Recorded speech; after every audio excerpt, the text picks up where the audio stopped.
Welcome to the God Domain. This video is part of our daily devotionals resource. In this daily devotional, we're going to look at the symbols of the sea, the storm, and the flood. You know, these symbols of sea, storm, and flood are often seen as places of difficulties in the Bible. Noah, for example, goes through the flood as a time of great judgment for the people of the earth, and God has to help him pass right through the midst of the flood and to survive in the middle of this great judgment. Jonah, for his act of disobedience, finds himself on a ship in the midst of a great storm, and until he is thrown into the sea, the storm will not go away. The psalmist, talking about his own personal difficulties, describes himself as having sunk into the miry depths, that the flood waters have engulfed him. Psalm 107 talks about some sailors who have come into great difficulties on the sea, and they cannot escape until they cry out to God. And God says to Job that Leviathan dwells in the sea. Jesus picks up this symbolism about the flood and tells us that there is a house built upon rock and a house built upon sand, and both of them encounter and experience the flood. The flood will come, but the issue is, Jesus says, where is your house built and what is it built upon? Paul tells us in Corinthians that he spent a day and night in the sea, and Luke records for us in the Acts of the Apostles how Paul was shipwrecked and eventually had to escape from the sea to the island of Malta. Jesus talks about the end times and says there will be signs in the sun, the moon and the stars, and then he talks about the anguish and perplexity of the people on the earth at the roaring and tossing of the sea.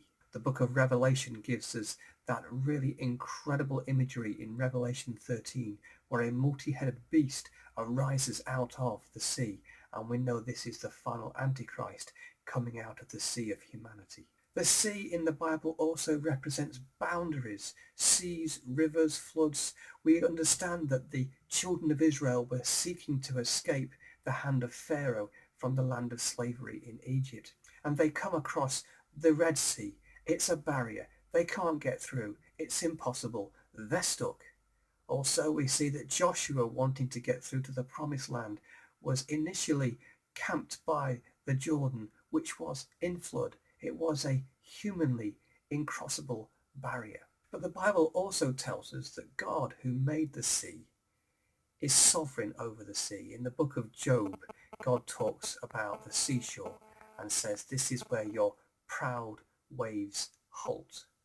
That God is enthroned above the flood, the Bible tells us. And God in Isaiah tells us that he is one who stirs up the sea so that its waves roar. God tells us in Genesis that he has made a covenant with Noah, and this covenant is that never again will the whole earth be covered with a flood to cut off all life from the earth.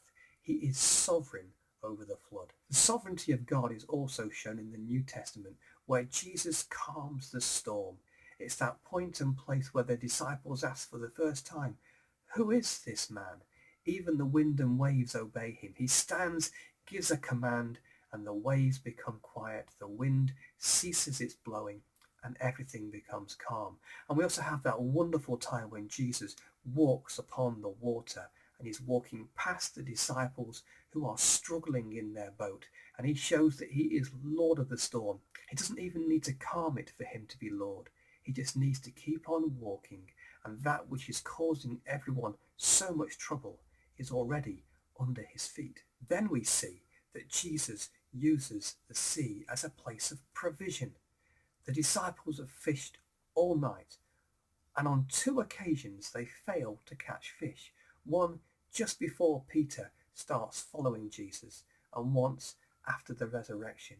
And on both occasions Jesus says, cast out your net, put it on the other side, put down your nets, and the nets become full, and God gives provision out of the sea. So we understand from the Bible that the sea, the storm, the flood may be terrible things to encounter. They may be boundaries and barriers for the people of God.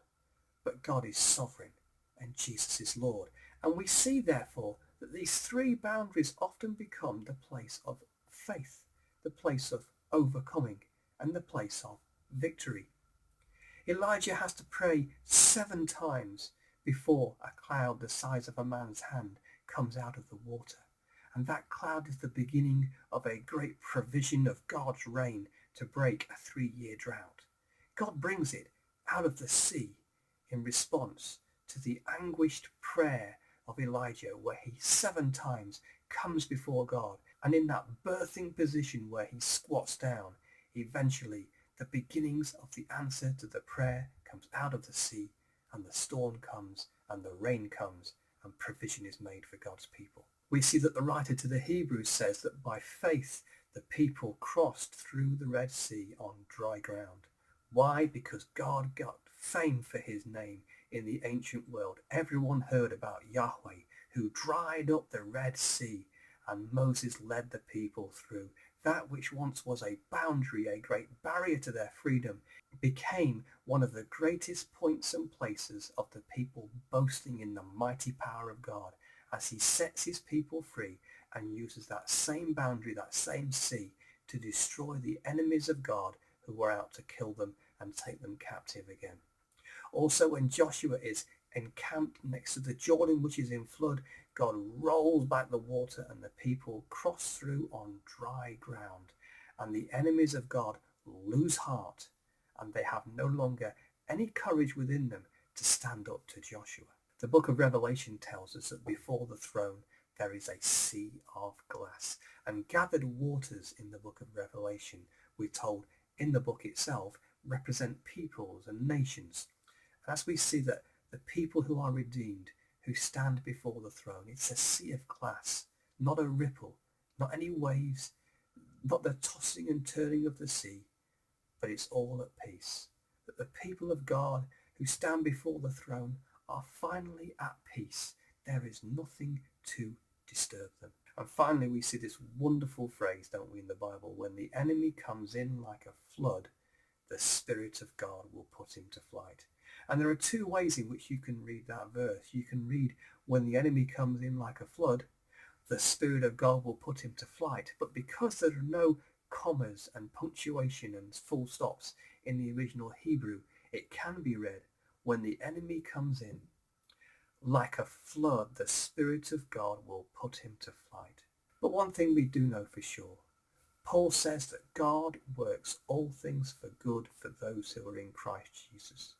So whatever type of flood you're facing, whatever type of storm, whatever great sea there is as a boundary before you, if you feel all at sea, if you feel as if the flood waters are engulfing you, if you feel the storm is too strong, remember, the storm is beneath Jesus' feet.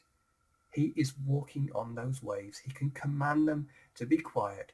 Whatever is ahead of you, Jesus is by your side. Walk with him. Walk well.